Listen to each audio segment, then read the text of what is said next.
everybody, this is Juli D'Ascendis, and we're continuing our video series for the churches in our network regarding financial matters. And so today we're at Kingsway Assembly of God in beautiful downtown Cherry Hill, New Jersey, and we're going to be joined by Evelyn Burns to continue the conversation that we started last time. And today we're going to be joined by Evelyn's executive pastor, Reverend Arlena Corzine. So come on in, let's take a look and see what these guys are up to.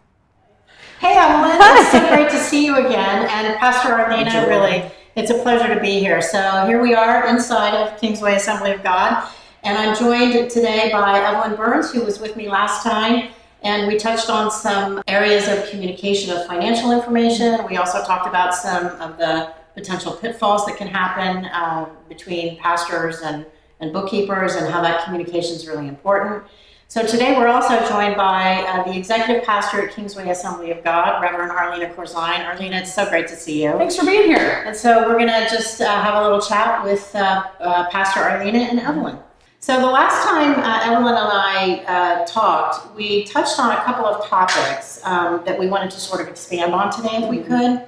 And the first topic was the idea of communicating financial information to non-financial people, which includes pastors, board members, lay leaders in your church, anyone that's kind of responsible for a budget of any kind that needs to have financial information.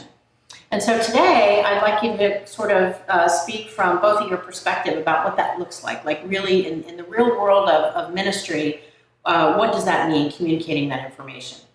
And then the next topic that Evelyn and I touched on last time was really with regard to what's it like from a ministry perspective when you're approached by someone who has a financial need. How do you flesh that out? How do you sort of balance between the desire to help, but also being constrained by certain policies and procedures, and also rules and regulations that might come into play.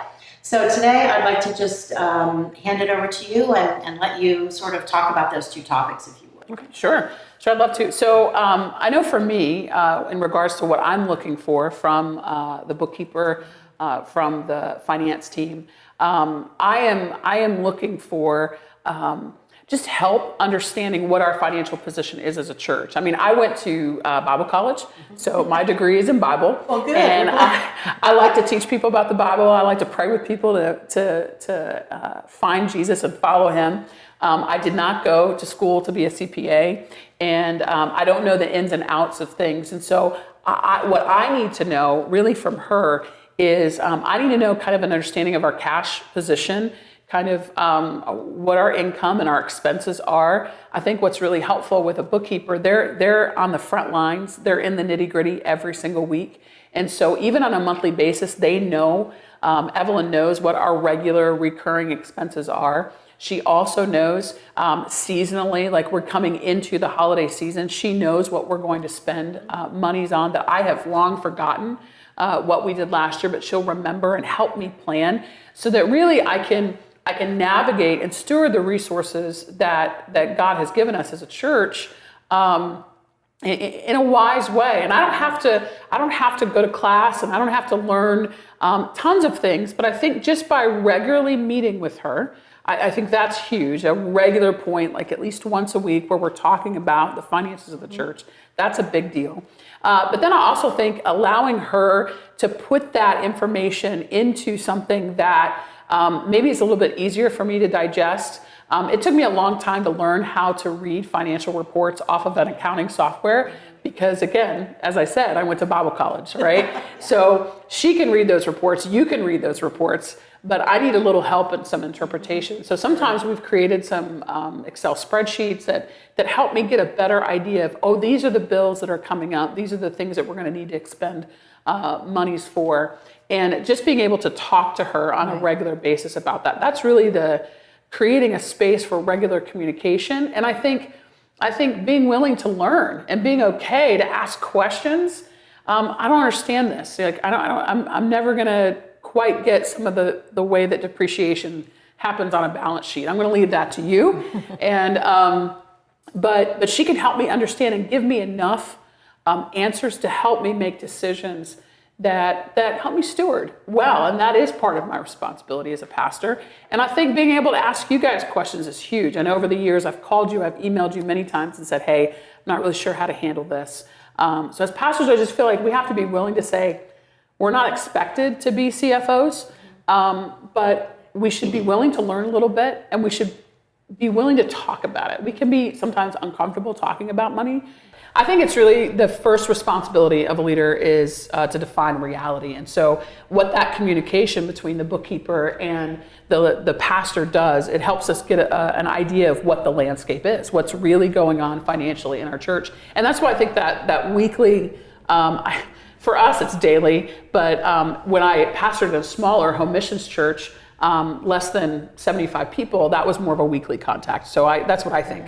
Yeah, I look forward to our weekly meetings because what happens is that I get to get a better understanding as to exactly what it is you're looking for, and I can ask you questions, and over time it just builds. And I have a better understanding when you do ask a question, I can kind of go to that, I know exactly what you're asking and how to present it, because I can see how you read things a little bit differently. And so that's why I really look forward to our meetings because of that. It just grows in our relationship in that way. Yeah, that's great. And if you guys could expand a little bit, how does this communication relationship then sort of carry over to other staff members, other non-financial people, whether they're lay volunteers or other pastoral staff, and also the board? How do you fit all that in? Yeah, so I think for me, I think for a long time, one of the responsibilities I felt as an executive pastor is like, okay, I gotta do this, I gotta do all the training, I do all the communicating, and that's just not reality.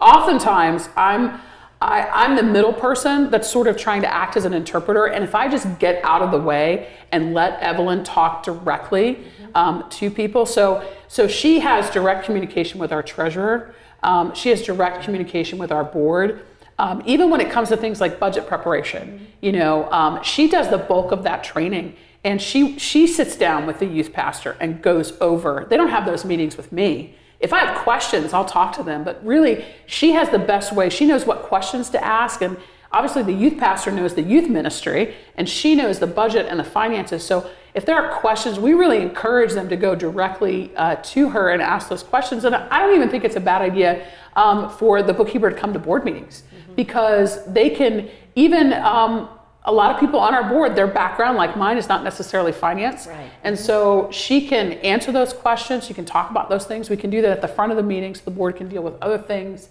later on. But I think that's huge, giving her access and just kind of getting myself out of the way and letting her talk to the people that she needs to talk to, because she can explain it way better than I can explain it. Yeah, I agree. I noticed that my meetings with the ministry leaders and going over their budgets and going over how to code and things like that, they become more aware of their financial situation as far as their ministry. And so the spending and the income coming and things like that, they're just more aware of it. And I think that empowers them so they can actually expand and develop their ministry even more, knowing where they are in the financial area of it. So. Yeah, that's great. I mean, this is definitely a scenario where you almost can't over communicate. Right. Yes. The key is to do it in a way that actually moves people forward in their ministry instead of confuses them with jargon or with numbers that they can't interpret. So I love the fact that you sort of cut out the middleman, let them go directly to the accounting staff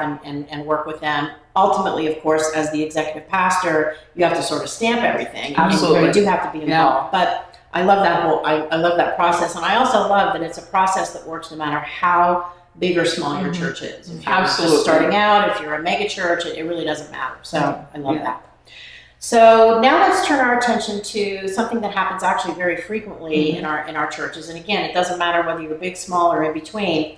Tell me how you approach, from a ministry standpoint and from an administrative standpoint, when someone approaches you as a pastor that has a financial need, whether it's a personal financial need or they have a brother-in-law who needs a job or some scenario like that. Why don't you speak to me about what you guys have put in place? Sure. Well, I'll talk a little bit about kind of what my instinct is in that moment. I mean, I'm a pastor. So when someone comes to me with a need, right, I want to care for them. I want to help them. I want to pray for them. Sure. What's challenging about that is sometimes I can overpromise and then put us in a position as a church to underdeliver. Sometimes I could put us in a position to do something that maybe conflicts with some other priorities or other things that we've set out to do. So I guess before I answer the question, like what do we do or what can I do in that moment, I just want Evelyn to talk a little bit about, because this has happened. I mean, everything we've learned through trial and error. When I as a pastor say, oh yeah, sure, we'll be happy to do that. What position does that put you in? So, and on it's very difficult, and it puts me in a position where I'm a little frustrated because I'm like, okay, I have to figure out, can we do this? Is it in violation of policies or procedures and things like that? And it's thrown on me, and they need it yesterday. So it can be a little frustrating, but it also puts me in a position where I can say, okay, this is not the first time it happened. It's not going to be the last. I have to be the voice to say, we need to set some kind of policy and procedure, not to restrict the pastors, but to give them freedom to do what they need to do in that moment. So it kind of puts me in that voice for that. So. Yeah, and if you'll let them, your bookkeepers will be great system builders for you. They will be able to see some really good steps to help you, because that's what we did. We just had to kind of come up with a policy. So people are going to ask for financial help. People are going to ask for those things. And frankly, that's part of our responsibility to take care of them. We are the body of Christ. We're to minister and to help one another. And so I don't want to be in a moment where I feel conflicted or guilty. Did I do the right thing? Did I not do the right thing? I want to be free in that moment to minister to that person and then ultimately really help them with that need. So often when people come to me and they ask me that question, or any of our pastors on staff will say, I'll say, you know what, in the moment right now, we're going to pray, because we're going to ask God to help us. Ultimately, he's our source for everything. Amen. But the second thing we're going to do is I want you to come in this week, and I'm going to set up a meeting with me and Evelyn, and we're going to sit down and we're going to talk about this and see how we can help, because that's just huge. Then she can have all the information. She'll ask questions that maybe I wouldn't ask, and we can really see how to best help that person that has a financial need or is needing a job, or often, honestly, we get a place to stay, those kind of situations. So we've done that. We've set that in place where we don't make decisions in the moment. We don't promise things in the moment, but we do pray with someone and care for them. I think something else that we do is gift cards are your friend. So if you run into somebody that has a need for food, you have this in Scripture, like the Gospels. Jesus says, listen, you didn't feed someone in my name, you didn't clothe someone in my name, you didn't help somebody out. Like you feel that in that moment. My goodness, am I not being like Jesus if I don't do this? We just bought a series of gift cards in different increments, so that as a pastor, if I feel like there's somebody before me, even if I'm in the community, and they have a need, I can respond with a gift card.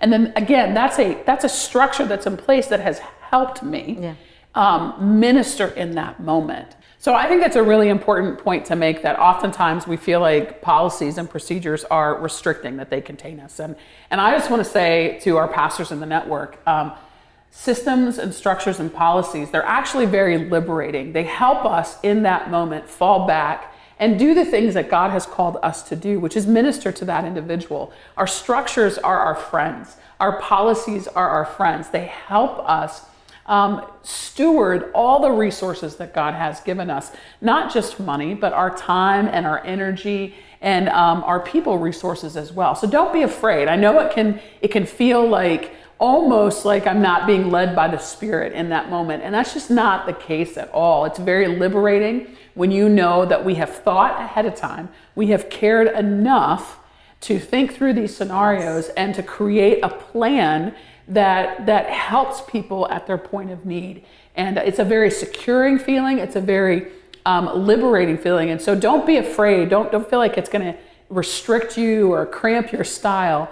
It's actually going to help you tremendously. And I just love what you've both said, because what it says to me is that if you can step back and actually anticipate some of these scenarios that are going to happen, because that's why we're here, to bring people to Jesus and to help them along the way. If you can put some boundaries around that will really allow the church to have that kind of freedom to help people in the context of good, godly stewardship, then really, every once in a while you are going to get caught behind the 8 ball with a scenario that's brand new. Yeah. So what I always tell pastors is, look, guys, here's the thing. If somebody approaches you and you're just really not sure, always be prepared to make your bookkeeper be the bad guy and say, you know what, I really feel like we can do something here for you, but I got to check with Evelyn first because she's the one that's, you know, that's going to make it happen. So don't be afraid to do that. That's why we're here. You know, go ahead. We throw ourselves under the bus all the time. You should feel free to do it too, because that's kind of what we do, right, Evelyn? Absolutely. Right. So I just really want to, again, thank both of you for being here with me today. Absolutely. It's just, you know, I know that Kingsway Assembly of God hasn't always been a big church. And I know that a lot of the things that we're talking about are things that you've learned through experience over the years as you've grown. And so I just really appreciate your perspective, because it really gives me the feeling like out in the field, you know, our network churches are really following God's word, following his plan, we serve a God of order, and, you know, he does order our steps. So I just want to thank you for your ministry, for your faithfulness, and for spending some time with me today. I just really love you guys both, and hopefully we'll be back because we've got more to talk about, don't we? All right, awesome. Thanks for having us. Amen. Thank you.